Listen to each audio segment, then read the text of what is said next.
Me voy a presentar. Yo vengo de la parte de Doñinos, de Rodrigo, y Juana viene de la parte de Tamames, y luego tenemos a María, que viene de la zona de Vitigüino.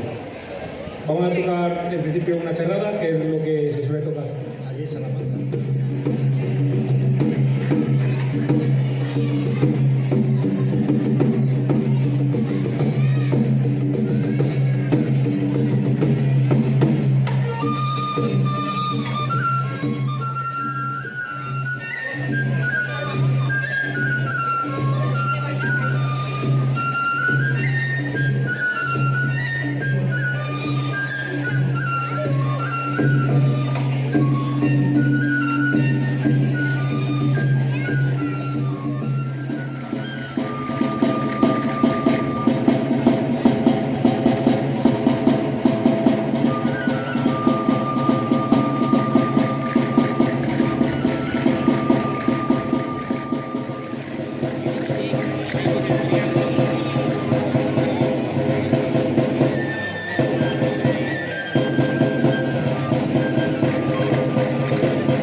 Otro año más que estamos aquí representando, aunque venimos de Coria y traemos también un pasaroniego, somos los locales de esta zona.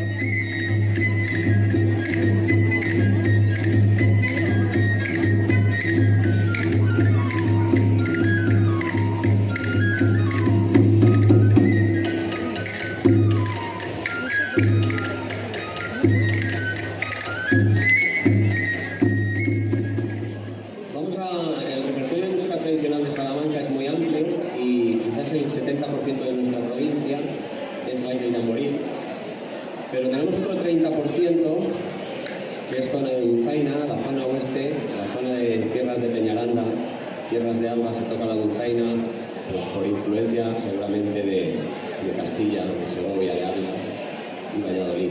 Vamos a hacer un tema, el primero que vamos a hacer es un tema de este repertorio de dulzaina, un tema que tocaban los talaos, quizás los mejores dulzaineros que ha habido, y se la dedicaban esta entradilla al Cristo de su pueblo, al Cristo de San Moral. Tenemos el placer de que nos acompañen Sol Imperio, Alpandero y Curioso. Hemos pagado una vuelta a esto de las baterías y va a tocar también con una sartén. Y en cuanto le dijimos a Eloy que si nos acompañaba, nos dijo que era un placer y vamos a intentar pues que esto se enriquezca aún más esta entradilla. Vamos con ella.